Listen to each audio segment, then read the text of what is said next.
오늘도 하나님 말씀 앞에 서게 되어 여러분 모두 주의 이름으로 축복합니다. 하나님 말씀은 고린도전서 15장 58절입니다. 그러므로 내 사랑하는 형제들아 견실하며 흔들리지 말고 항상 주의 일에 더욱 힘쓰는 자들이 되라.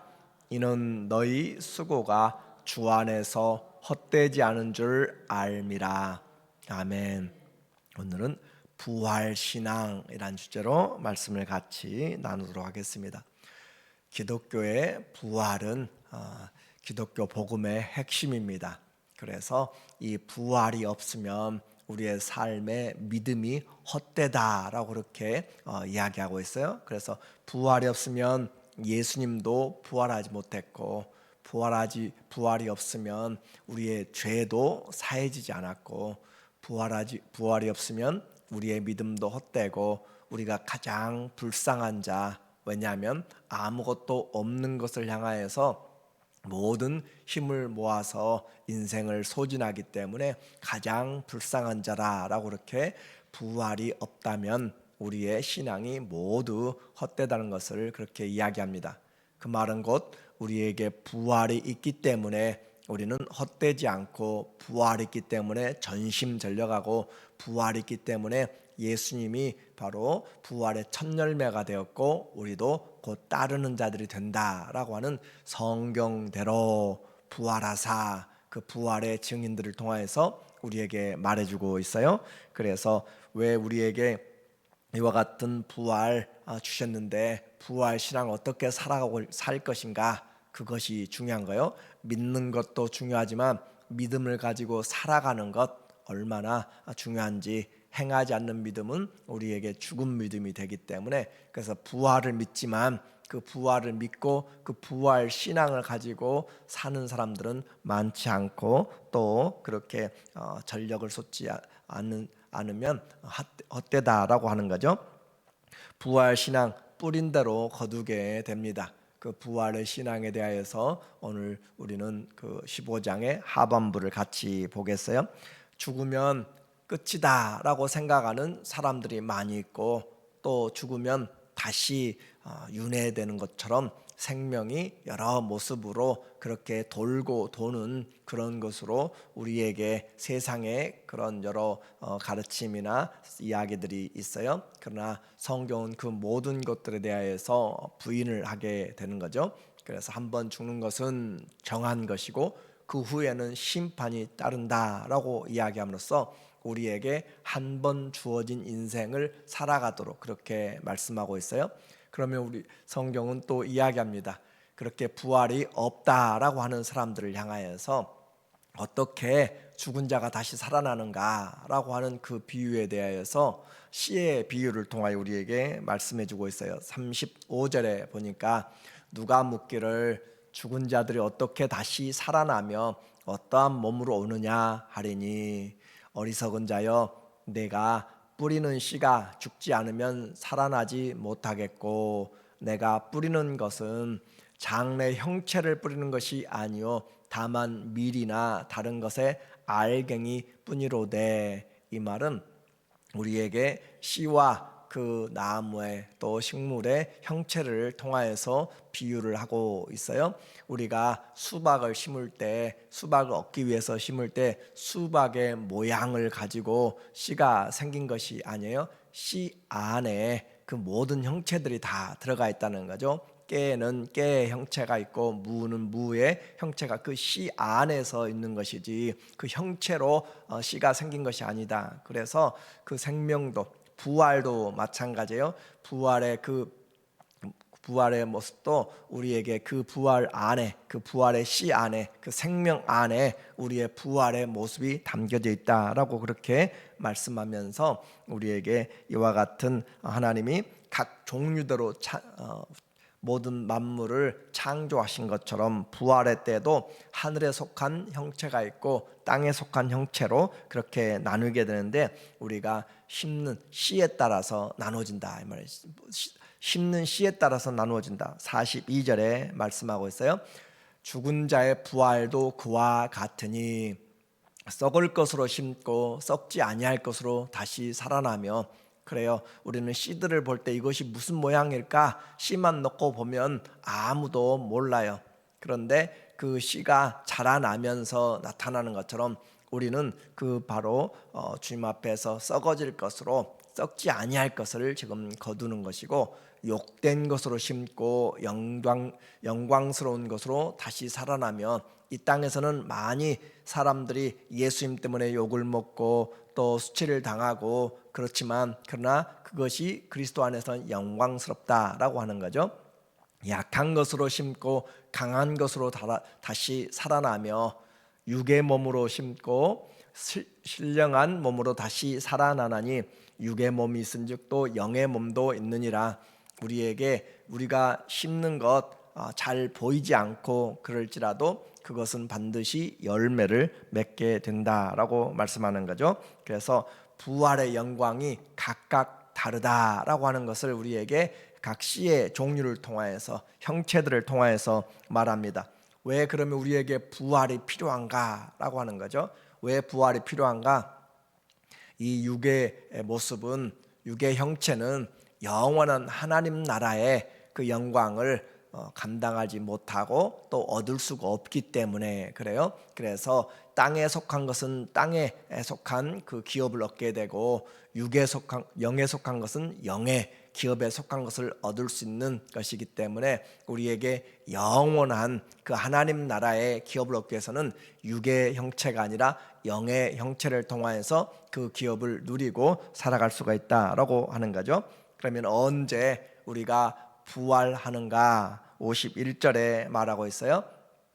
보라, 내가 너희에게 비밀을 말하노니 우리가 다 잠잘 것이 아니요 마지막 나팔에 순식간에 호련히 다 변화되리니, 다 잠잔다. 그리스도 안에서 죽음에 대한 표현이 잠자는 것인데, 잠잘 것이 영원히 잠들어 있는 것이 아니란 말이죠. 마지막 나팔에 순식간에 호련히 다 변화되리니, 마지막 나팔이 있다라고 하는 거고, 그리고 순식간에, 변화는 순식간에 일어나고 호련히 다 변화한다라고 이야기하고, 52절에 나팔 소리가 나매 죽은 자들이 썩지 아니할 것으로 다시 살고, 우리는 죽을 것을 심고 썩지 아니할 것을 살고, 육의 것을 심고 영의 것을 살고 하는 것처럼 우리에게 분명한 부활의 모습을 이야기하고 있고, 우리도 변화하리라. 그래서 죽은 자들이 먼저 일어나고 살아있는 자들이 그 후에 변화된다라고 하는 내용. 그래서 이와 같은 것은 한 군데만 나온 것이 아니라 여러 부분에서 우리에게 부활의 메시지를 전해주고 있어요. 데살로니가전서 4장 17절에 16절에도 보면 주께서 호령과 이름을 부르는 거죠. 천사장의 소리와 하나님의 나팔 소리로 친히 하늘로부터 강림하시리니, 하늘로부터 강림한다, 올라가심을 본 그대로 오시리라 라고 그렇게 말씀하고 있지, 어느 한 구석에서 되어지는 것이 아니에요. 자칭 재림 예수라고 하는 그런 사이비들이 너무나 많이 나타나고 또 거기에 속아 넘어가고 하는 그런 모든 것들은 성경에 바탕을 두지 않기 때문에 그러는 거예요. 그래서 이와 같이 강림하여 그리스도 안에서 죽은 자들이 먼저 일어나고, 죽은 자들이 먼저 일어난다. 그리고 그 후에 우리 살아남은 자들도 그들과 함께 구름 속으로 끌어올려 공중에서 주를 영접하게 하시리니, 그리하여 우리가 항상 주와 함께 있으리라. 그렇게 주의 예수의 강림은 마지막 나팔이라고 그랬고, 또 여기 천사장의 소리와 하나님의 나팔 소리라라고 그렇게 말씀하고 있어요. 그렇게 해서 죽은 자들이 먼저, 그리고 살아남은 자들이 그 후를 이어서 바로 일어나게 되는 그런 사건입니다. 이제 이와 같이 부활의 신앙에 대하여서 부활의 세상은 사람들은 윤회적 생명이라고 그랬고, 또 아니면 멸절설 이야기, 영혼의 멸절설, 한 번 죽으면 다 멸망하게 되고 사라지게 된다라고 그렇게 하지만, 말씀드린 것처럼 성경은 결코 없어지거나 반복되어지지 않고, 한 번 죽은 다음에는 반드시 심판이 있고, 산자와 죽은 자를 심판하실 그리스도 앞에서 우리가 선한 일을 행한 사람은 생명의 부활로, 악한 일을 행한 자는 심판의 부활로 나온다라고 그렇게 요한복음 5장 29절에도 우리에게 말씀하고 있는 내용이에요. 그래서 우리가 썩을 그 육체가 그리스도의 말씀을 또 생명의 나팔을 들을 때 일어나게 되는데 53절의 말씀에 보니까 이 썩을 것이 반드시 썩지 아니할 것을 입겠고 이 죽을 것이 죽지 아니함을 입으리라. 그렇게 예수 그리스도의 부활의 그 생명이 다시 우리에게 주 예수의 재림 때 우리가 다시 입게 되는 육이 이제 세상의 육이 사라지게 되고 영의 신령한 영의 육의 모습으로 다시 거듭나게 되죠. 이 썩을 것이 썩지 아니함을 입고 이 죽을 것이 죽지 아니함을 입을 때에는 사망을 삼키고 이기리라고 기록된 말씀이 이루어지리라. 이것도 역시 기록된 말씀에 의하여서 우리에게 이 부활의 역사가 일어나게 됩니다. 이 부활, 이제 우리는 성경을 읽었고 듣고 그렇게 알면서 이 부활을 어떻게 살아갈 것인가, 그것이 부활 신앙이라고 그랬어요. 이 부활을 위하여서 믿음의 사람들을 오늘 살아가는 현실에 매달려서 그렇게 행하지 않았고 더 나은 부활을 위하여서 정말 힘쓰고 애썼던 것들을 우리에게 말합니다. 히브리서 11장 35절에 보면 여자들은 자기의 죽은 자들을 부활로 받아들이기도 하며 또 어떤 이들은 더 좋은 부활을 얻고자 하여 심한 고문을 받되 구차히 풀려나기를 원하지 아니하였으며 또 어떤 이들은 조롱과 채찍질 뿐 아니라 결박과 옥에 갇히는 시련도 받았으며 돌로 치는 것과 톱으로 켜는 것과 시험과 칼로 죽임을 당하고 양과 염소의 가죽을 입고 유리하며 궁핍과 환난과 학대를 받았으니 이 사람들을 세상이 감당하지 못한다라고 그렇게 이야기하는 거예요. 그래서 이 믿음은 오늘 이 세상만을 바라보지 않고 하나님의 나라의 영원한 그 부활의 삶을 바라보면서 하늘의 상 주심을 바라보면서 구차히 살지 않고 목숨을 위하여서 믿음을 버리지 않고 오히려 환난과 핍박과 어려움 속에서도 믿음을 가지고 살아갔다라고 하는 것을 우리에게 강조하고 있어요. 그래서 우리의 신앙은 오늘 그날 우리에게 결정이 되게 돼요. 내가 어떻게 살았는가, 그것은 시험을 보면 평가로 나타나는 것처럼 주 예수 그리스도가 오셨을 때 각각 행위대로 심판하리니 우리의 입이 그리스도 앞에서 다 직고하게 되어 있고 하나님 우리의 마음까지 다 살피사 우리의 행위 동기들까지 전부 다 드러나게 되고, 그래서 그날 주님 앞에 우리가 서게 되는 그때가 우리가 삶에 대한 결산을 하게 되는 것이죠. 그러므로 한번 사는 것, 우리에게 주님이 주신 은혜의 기간이고 우리에게 더 오래 살기 원하는 것은 바로 이와 같은 하나님의 나라를 위해서 많이 심을 수 있는 기회를 얻기 위한 것이지, 단순히 내가 좀 더 오래 살고 잘 먹고 그렇게 살아가기를 원하는 것이 그리스도의 삶의 우리의 생명의 연장은 아니에요. 그래서 주의 뜻을 이루고 설 수 있도록 그 기회를 얻기 위해서 주님 앞에 살아가는 것이고, 한번 사는 생명, 이 부활에 심을 수 있는 기회, 여름 봄에 씨를 심어야 가을에 거둘 것이 있고 때를 따라 심어야 또 거둘 것이 있는 것처럼 우리의 이 심을 수 있는 기간은 육체의 생명이 있을 때만 심을 수가 있습니다. 그래서 그 기회를 놓쳐버리지 말라, 바울은 우리에게 강조하면서 58절 마지막 절에서 이야기하고 있어요. 그러므로 내 사랑하는 형제들아 견실하며 흔들리지 말고 누가 무엇이라고 말할지라도 이 부활의 신앙에서 흔들리지 말고 항상 주의 일에 더욱 힘쓰는 자들이 되라. 신앙생활 하려고 하면 옆에서 우리를 끌어내리는 사람도 있고 옆에 환경들이 우리를 허락하지 않고 여러 모양의 반대와 또 우리를 힘들게 하는 일들이 있을 수 있어요. 그렇지만 우리는 하나님 안에서 흔들리면 안 되는 것이고 항상 그리스도를 향한 표대를 향하여서 시선을 고정하고 항상 주의 일에 더욱 힘쓰는 자들이 되라. 주님의 일에 열심히 힘을 쓰라. 죽도록 충성하라 라고 그렇게 또 야고보는 1장 13절에 12절에 이야기를 하고 있어요. 그런 것처럼 우리에게 끝까지 충성하는 자에게 생명의 면류관을 얻는 것처럼 하나님의 나라에 우리는 영원을 바라보면서, 그래서 그리스도에게 연합된 성도들의 삶은 부활을 살고 있다고 그랬어요. 지금 내가 부활을 살고 부활하신 생명으로 사는 것이고, 지금 심어진 것은 곧 다 거두게 되기 때문에 우리는 지금 부활의 생명을 가지고 씨를 심고 있는 것이죠.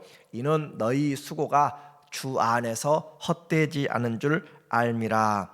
헛되지 않는다. 주님 안에서 그렇게 믿음으로 수고한, 우리는 히브리서를 통하여서 믿음으로 살아간 사람들의 그 역사들을 다 기록을 하고 있고, 또 여호와의 하나님 앞에 기념책에는 하나님을 경외하는 자들의 삶의 수고들이 다 기록이 되어 있고, 요한계시록 20장에서도 우리에게 13절에 우리의 행위대로 다 기록된 책대로 다 우리에게 심판 행한다라고 그렇게 말씀하고 있습니다. 우리는 수고가 헛되지 않기 때문에 사람들은 알아주지 않고 그래도 중심을 보시는 하나님, 은밀한 곳에서 행하시는 은밀한 것을 살피시는 그 주님께서 우리의 기도와 우리의 수고의 땀과 눈물의 그런 모든 것들을 다 보시고, 그래서 나중에 주님이 우리에게 오셨을 때 그 눈에서 눈물을 닦아주시는 것이 바로 주님이 우리를 살피시고 우리에게 행하시는 하나님의 은혜죠. 이제 이와 같은 우리는 믿음을 알았는데 우리의 삶이 기회다라고 이야기했어요. 종말에는 이와 같은 그 믿음들을 흔들어내는 것들이 많이 있고, 단순히 주 예수님만 오기만 기다리는 것은 올바른 신앙이 아니라 주님 부르시기까지 우리에게 주신 사명을 잘 감당하는 것, 그래서 착하고 충성된 그 종이다라고 하는 것이 최고의 영광입니다. 반대는 뭐겠어요? 악하고 게으른 종이겠죠. 그래서 착하고 충성된 지혜로운 종이 되기 위하여서 때를 따라 우리에게 주시는 하나님의 은혜들로 우리가 삶을 잘 살아야 된다. 눈물로 씨를 뿌리는 자 진정 기쁨으로 단을 거두게 됩니다. 하나님의 나라 보이지 않아요? 시간이 오래 걸려요. 그러나 하나님의 말씀을 우리가 붙잡고 눈물로 씨를 뿌리며 나가는 자에게 하나님이 응답하셔서 그날을 사모하라. 낙심하지 말고 선을 행하되 끝까지 행하라. 선으로 악을 이기라 라고 그렇게 반복하는 것은 주님의 성품으로 끝까지 이겨낸 자에게 주님이 그들에게 하나님이 은혜들을 베풀어 주시기 때문에, 그래서 베드로는 우리에게 하나님의 말씀을 통하여서 어떻게 준비할 것인가, 베드로후서 3장 12절에 종말의 메시지를 다시 한번 이야기하는 거예요. 너희가 어떠한 사람이 되어야 마땅하냐. 하늘이 다 체질들이 녹아 없어지게 되고 주님의 그 오심이 일어날 때 개벽이 일어나는 그런, 처음 하늘과 처음 땅들이 사라지게 되는 그런 놀라운 일들이 일어나게 될 때 어떤 사람이 돼야 될 것이냐 물어보고 있는 거예요. 거룩한 행실과 경건함으로 주님이 오신대 라고 하면서 두려워하고 도망가고 그렇게 하는 것이 아니라 주님 안에서 더 담대하게 주의 오심을 준비하는 거죠. 거룩한 행실이라고 했습니다. 우리의 삶이 주님 보시기에 합당한 행실들로 해야 된다. 주님만 오시면 되는 것이 아니라 우리의 삶으로 맞을 준비를 하라. 거룩한 행실과 경건함으로 주의 말씀을 따라서 살아가는 거죠.